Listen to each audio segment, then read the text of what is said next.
Witches. So today I wanted to talk a little bit about making dry incense. Dry incense is one of the easiest ways that you can mix earth magic and air magic for your craft. So depending on your intent, what you'll do is select and mix dried herbs.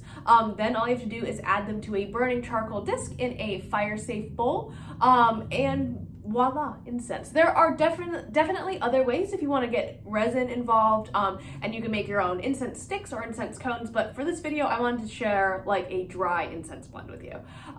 So as with all things, please do your research, especially when it comes to burning plants, because it's not all plants are like human friendly, right? So like some plants are super toxic, especially when burned and inhaled. So yeah, I would just hate for anyone to get sick. Like I don't want that. Please do your research and stick to things that aren't going to hurt you, please. Okay, so this is a little bit of the incense that I made for Letha, and it smelled amazing. I chose plants that corresponded with the holiday and made little jars, like little spell jar type thingies, not spell jars, jars.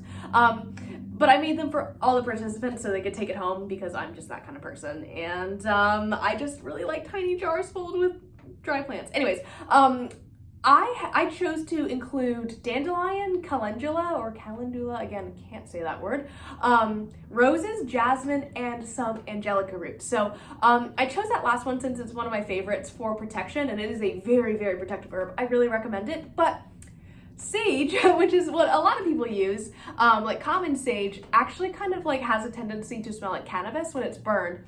And because we were out in public, I was like, this is probably a bad idea. So I used angelica root. So another thing that I did when I was preparing this, so I prepared the incense blend the night before, and when I was mixing the herbs, I thanked all of the plants for their sacrifice before I added them into the bowl. So I took time to individually thank all of the plants. If you think about it, the energy transfer that occurs when a plant is ritually burned is a sacrifice. When we think of the word ritual sacrifice or the phrase ritual sacrifice, a lot of people's brains immediately jump to like animal sacrifice, which is a thing that does occur in some religions, or like worse, like human sacrifice, which does not happen. Witches don't kill people. Like if a witch is telling you to kill somebody, please call the police. But a plant that gave up a little bit of its life in order for you to practice witchcraft.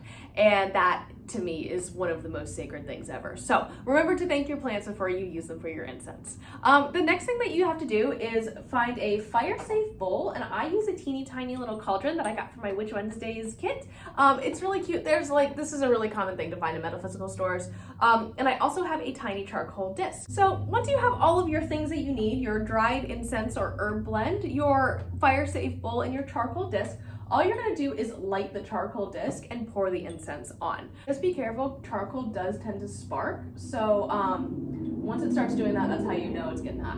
When you are lighting your charcoal disc, don't hold it, either put it into your fire-safe bowl, or I see a lot of people who use tweezers to do that. So you can actually kind of see some of it, and there's some incense still left in there, so it's kind of like smoking a little bit, so it's okay.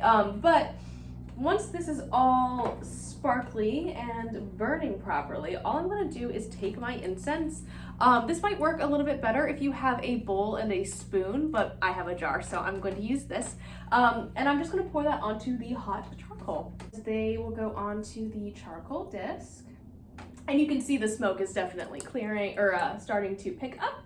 And I'm gonna flip you around and I can show you what it looks like when it's burning. But basically, you can then carry the cauldron or the fire-safe bowl like throughout your entire space to cleanse it. If you're inside, I do recommend doing this with like a window open, just because it can get a little bit smoky. I mean, you are burning plants. And then once the incense is burned up, you can use water to extinguish everything. So if you think about it, like the whole ritual from beginning to end of creating an incense blend, burning it, and then putting it out is a beautiful way to incorporate all four elements to your craft. So it's earth, air, fire, and water by putting it out with water. So yeah, I hope this video was super informative, and I will see you guys tomorrow. Oh, I'm gonna show you this really quick, and then I will see you guys tomorrow. Bye.